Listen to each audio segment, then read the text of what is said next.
Le Seigneur soit avec vous. Et avec votre esprit. Annonce de l'Évangile de Jésus-Christ selon saint Marc. Gloire à toi, Seigneur. En ce temps-là, les disciples avaient oublié d'emporter des pains. Ils n'avaient qu'un seul pain avec eux dans la barque. Or, Jésus leur faisait cette recommandation. Attention, prenez garde au levain des pharisiens et au levain d'Hérode. Mais ils discutaient entre eux sur ce manque de pain. Jésus s'en rend compte et leur dit: Pourquoi discutez-vous sur ce manque de pain? Vous ne saisissez pas? Vous ne comprenez pas encore? Vous avez le cœur endurci?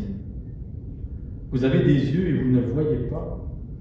Vous avez des oreilles et vous n'entendez pas? Vous vous ne rappelez pas? Quand j'ai rompu les 5 pains pour 5000 personnes, combien avez-vous amassé de paniers pleins de morceaux? Ils lui répondirent: 12.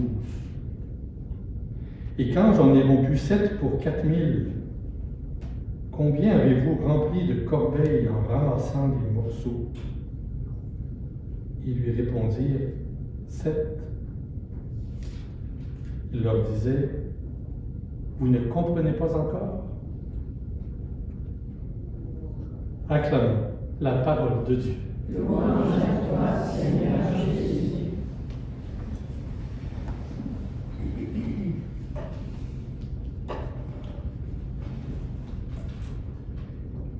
Chers amis, vous savez que dans la nomenclature des intentions de prière, j'ai aussi oublié, mais on l'avait porté mon attention, que votre congrégation est aussi dans un processus de chapitre.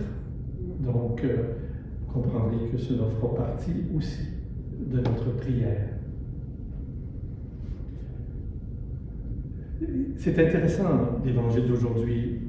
C'est quelque chose que tout le monde comprend. Puis qu'en même temps, j'avais déjà entendu un commentaire que s'il y avait eu une femme dans le groupe, ça ne se serait pas passé. Hein? Ils auraient sans doute pas oublié la nourriture. Mais il faut penser que Jésus voyage avec ses disciples et manifestement, la personne responsable de l'intendance n'a pas fait son travail. On ne nous dit pas si c'est par accident, volontairement, si c'est par négligence, on ne sait pas. Mais c'est sûr que d'embarquer un petit pain pour au moins 12-13 hommes, ce n'est pas la trouvaille du siècle. Surtout lorsqu'on sait que c'est uniquement ceux-là qu'on mangeait. Et Jésus lance une réflexion profonde. Méfiez-vous, prenez garde au levain des pharisiens et au levain d'Hérode. Et il va puiser dans cette mise en garde toute l'image d'un levain qui, à partir d'une toute petite quantité, peut faire lever un grand volume de pâte. Et c'est une mise en garde extrêmement sérieuse qu'il fait. Mais vous avez vu la réponse des disciples? Mais eux discutaient sur le manque de pain. À une réflexion profonde et spirituelle que le Christ proposait, eux autres, ils ont peur d'en manquer pour le repas. Et ce besoin-là vient tout mobiliser. Et ils abandonnent la réflexion que le Christ leur avait proposée. Ça fait partie aussi parfois de ce que le pasteur peut vivre. Et parfois dans des moments de notre vie spirituelle où nous sommes convaincus que nous proposons quelque chose d'important, mais la réalité quotidienne, des fois c'est notre santé, des fois c'est notre sommeil, des fois c'est peut-être notre habillement, va nous emmener ailleurs. Et je dois dire que comme évêque, ces occasions d'aller ailleurs, il en manque pas à chaque jour. Et c'est un grand défi pour moi de toujours essayer de rester attentif à ce qui est proposé par le Seigneur par l'action de son Esprit. Et plus encore, la leçon d'aujourd'hui, c'est de voir comment les apôtres, tellement centrés sur leur peur, finissent par oublier tout ce que le Seigneur a pu faire dans leur vie. Imaginez, ils sont 12, 13, là, puis ils pensent qu'avec un pain, ça ne marchera pas. Et Jésus lui dit, mais t'as peu là. Si on prend un petit peu de distance, là, c'est comme s'il leur disait, ça ne vous dit rien la fois où j'ai fait avec 5 pains, 5000 personnes, puis qu'il est resté 12 grandes corbeilles de reste.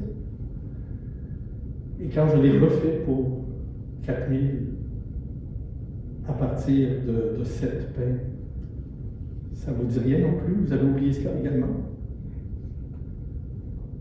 Et c'est là qu'on voit comment le Christ, malgré tout, dans sa patience, dans sa providence, prend les disciples là où ils sont, j'allais presque dire dans leur amnésie spirituelle. Ils ont oublié que celui qui est dans la barque avec eux a déjà réglé des problèmes bien pires. Ils ne sont que 12. Et il y a un pain. Et si certaines d'entre vous avaient enseigné les mathématiques, là, puis vous faites le ratio entre 5000 personnes et 12 corbeilles, puis ensuite le ratio de 4000 personnes et 7 corbeilles, on peut penser qu'avec un seul pain, il va en avoir en masse. Si on est purement mathématique. C'est, il me semble, ce matin, le message dans ce début de visite pastorale qui me paraît bien ajusté, c'est-à-dire, il y a toujours, bien sûr, dans une visite pastorale, le comment ça marche. Ou parfois, souvent plus, comment ça marche pas. Hein? Où on va se plaindre du fonctionnement. Le défi d'une visite pastorale, c'est aussi d'entendre ce que le Christ nous dit et nous propose. C'est un peu cette prière que je vous propose d'avoir avec moi aujourd'hui pour vous, pour votre communauté qui est en processus aussi de discernement. De ne pas se faire distraire par des choses matérielles légitimes. Parce que c'est tout à fait bien hein, que quelqu'un s'est dit « Oups, on a oublié le pain ». C'est vrai. C'est un vrai oubli. Mais on peut aussi dire « Bon, c'est pas très grave, Jésus est avec nous, puis il a déjà réglé pire que ça ». C'était l'invitation spirituelle que le Christ a fait en disant « Vous avez vu, vous avez entendu, puis en plus, vous vous rappelez pas. » Ce sont des attitudes spirituelles aussi. On peut les prendre au premier degré, mais on peut aussi dire, dans une visite pastorale, le défi pour tous et toutes est de voir comme le Seigneur, entendre ce qu'il nous dit aussi par les frères et sœurs, les événements, mais aussi de nous rappeler qu'il nous a déjà visités. Et pour plusieurs d'entre vous qui êtes plus dans la dynamique de l'infirmerie ou dans la dynamique de perte d'autonomie, doucement, parfois c'est moins doux, il ne faut pas oublier. Et tant que nous avons la capacité de nous souvenir, ce qui fait notre espérance, c'est que le Seigneur nous a déjà visités. Et vous le savez. Et vous êtes sans doute toutes capables de trouver dans votre vie un moment où le Christ s'est fait proche par l'action de l'Esprit Saint. Soit de manière communautaire, soit de manière individuelle, dans une amitié, dans une parole, dans une rencontre. Ne jamais oublier les traces de sa présence. Et c'est une façon un peu extraordinaire de nous préparer à demain, dans une entrée en carême, mais de commencer aujourd'hui dans ce qu'on appelle le mardi gras. Je ne pense pas qu'ils vont vous arriver avec du gras de lard ce midi au repas quand même. Là. Vous comprenez un peu ce que ça veut dire. Là. Chacun va suivre sa diète et sa prudence. Mais aujourd'hui, c'est comme une journée qui nous prépare à entrer spirituellement en carême demain. Et il me semble que l'interpellation de nous souvenir de ce que Dieu a fait pour nous reste la plus belle invitation. Pour ma part, Je ne peux oublier qu'il y a un an, j'étais plutôt nerveux, puisque j'étais à 2 jours de l'ordination épiscopale. Et que, je ne sais pas si vous vous souvenez, là, mais à ce date-ci, il y a 2 ans, il y a 1 an, tout le monde était malade. Et mes propres parents n'ont pas pu assister à l'ordination parce qu'ils sont tombés malades dans les derniers jours aussi. Donc vous voyez, il ne faut pas oublier, mais ils l'ont vécu autrement. Et la semaine dernière, nous avons pu, ensemble, faire mémoire de l'ordination, malgré le fait qu'ils n'étaient pas là. Mais nous ne l'avons pas oublié. Et nous avons pu nous redire que dans cela, Dieu a été présent. Mais si on m'avait dit un jour tes parents assisteront à ton ordination épiscopale en regardant ça sur Internet, je ne l'aurais pas cru. Et j'aurais sans doute pensé aussi que c'était une très mauvaise idée.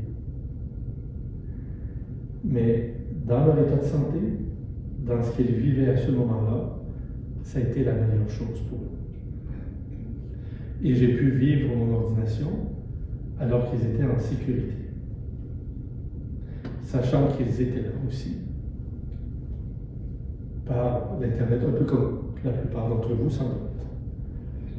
Donc vous voyez, parfois, ne pas oublier comment le Seigneur, dans sa providence, a pu permettre que les choses se fassent pas comme on les imaginait, pas comme on les désirait, mais il nous a donné le meilleur. C'est une relecture qui nous permet de toucher aussi cette réflexion que nous avons entendue dans la première lecture. Le Seigneur ne nous impose aucune épreuve volontairement. Il accepte que nous les vivions, mais il est présent dans cela. Et lorsqu'il nous donne le meilleur, comme c'est l'expression dans l'Écriture, il faut au moins le garder dans son cœur. C'est ce que je vous propose de rendre grâce aujourd'hui. Nous allons prier pour toutes les intentions que nous avons nommées, et nous allons surtout dire merci au Seigneur pour sa présence avec nous, cette promesse qui se renouvelle à chaque jour dans l'Eucharistie, une présence pour chacun de nous, dans ce que nous sommes, dans ce qu'on vit, dans nos forces comme dans nos faiblesses, dans nos jours heureux comme dans les malheurs parfois qui nous frappent. La maladie fait partie des grands imprévus d'une vie. Mais dans cela, le Seigneur est aussi présent. C'est ce que je vous propose, voulez-vous. Prenons un petit temps de silence, ensuite j'irai à l'autel pour présenter le pain et le vin en notre nom. Et prenons le temps, peut-être simplement quelques secondes, pour juste stimuler notre mémoire et nous souvenir de quelques moments où le Seigneur s'est fait proche de nous et dans lesquels il nous dit aujourd'hui, vous souvenez-vous, vous souvenez-vous.